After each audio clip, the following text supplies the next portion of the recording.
कविता का सार Aunt Jennifer's Tigers summary in Hindi. कवि स्त्री चची जेनिफर की आंतरिक भावनाओं को व्यक्त करता है। चाची चमकदार हरियाली के चारों ओर स्वतंत्र रूप से घूमते हुए ऊर्जावान निडर बाघों की एक आकृति को कपड़े पर कढ़ाई कर रही है। वह अपने पति की आज्ञा के अनुकूल जीवन जी रही है। उसकी हरकतें उस पर हावी हो जाती हैं और वह अपने पति से लगातार डरकर जीती है। मुक्त और निडर बाघों का यह पैटर्न एक स्वतंत्र और निडर जीवन जीने की उसकी आंतरिक इच्छा को दर्शाता है। बाघ सुंदर, सुरुचिपूर्ण और उज्ज्वल हैं। चाची जेनिफर की उंगलियां कांपने लगीं। वह बूढ़ी है लेकिन फिर भी अपने पति से डरती है। वह अपनी इच्छा के अनुसार कुछ भी करने की स्वतंत्रता का आनंद नहीं लेती है। वह कढ़ाई करने से भी डरती है और अपने पति के प्रकोप से भी डरती है। जिस दिन से उसकी शादी हुई, वह अपने पति की मांगों को पूरा कर रही है। उसके हाथ पर शादी की अंगूठी एक निरंतर अनुस्मारक है जो वह अपने पति की गुलाम है। मांगलिक विवाह के बोझ ने उसे थका दिया है।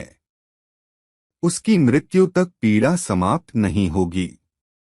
उसकी मृत्यु के बाद भी अंगूठी उसके हाथ पर रहेगी और वह कभी भी मुक्त नहीं होगी। दूसरी ओर वह जिस बाघ को पाल रही है, वह हमेशा के लिए स्वतंत्र रूप से घूमता रहेगा। स्वतंत्रता और निर्भयता की उसकी इच्छा उसके बाघों में जीवित रहेगी।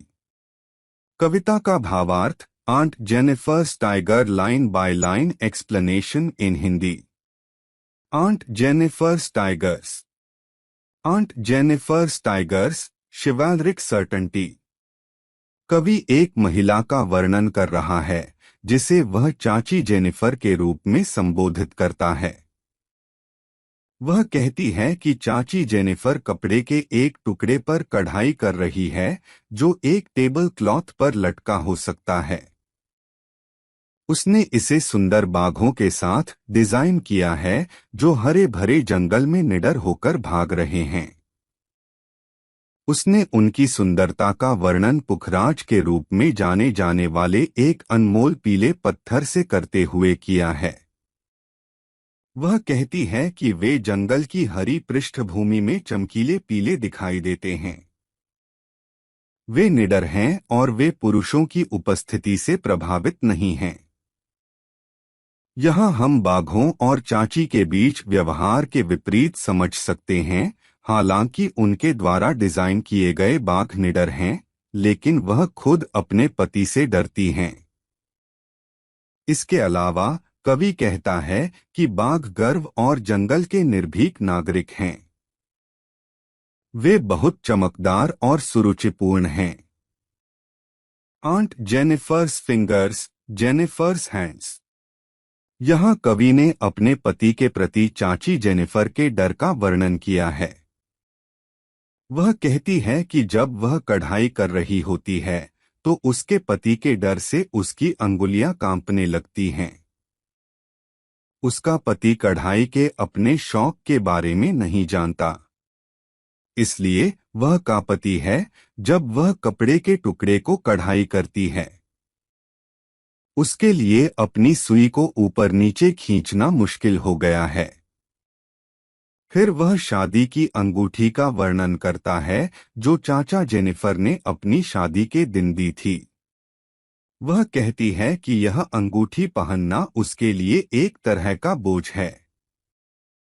उसे अपने पति द्वारा इतना प्रताड़ित किया गया है कि शादी की अंगूठी जो उसके लिए एक खूबसूरत उपहार हो सकती है, वह उसे बोझ जैसी लगने लगती है।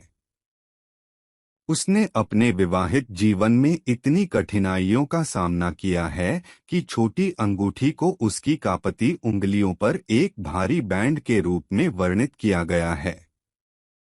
इसका मतलब यह है कि अंगूठी पति के वर्चस्व वाले व्यवहार के कारण यातना के रूप में कुछ बुरे अनुभवों से जुड़ी है। When aunt is proud and unafraid. कवि कहता है कि कोई भी आसानी से बाघों के डिजाइन के माध्यम से स्वतंत्रता और निर्भयता के लिए चाची की इच्छा को समझ सकता है। आगे वह कहती है कि चाची के लिए अपने जीवन काल में यह स्वतंत्रता हासिल करना संभव नहीं है। वह अपनी मृत्यु के बाद ही इसे प्राप्त कर लेगी, लेकिन यहाँ भी उसके जीवन की विडंबना यह है कि अभी भी वह अपने पति की शादी की अंगूठी के रूप में कारावास में बंद होगी। अंगूठी उन यातनाओं का एकमात्र प्रमाण थी जो उसने अपने पति से झेली थी।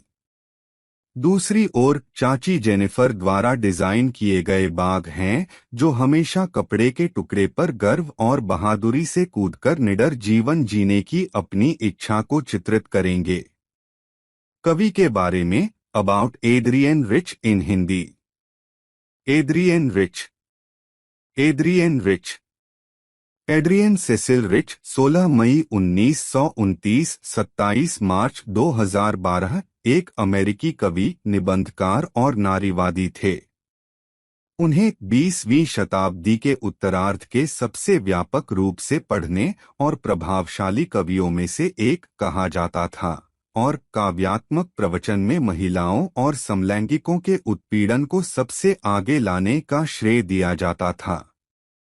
उनका पहला कविता संग्रह ए चेंज ऑफ वर्ल्ड प्रसिद्ध कवि W.H. ऑडेन द्वारा Yale Series of Young Poets पुरस्कार के लिए चुना गया था।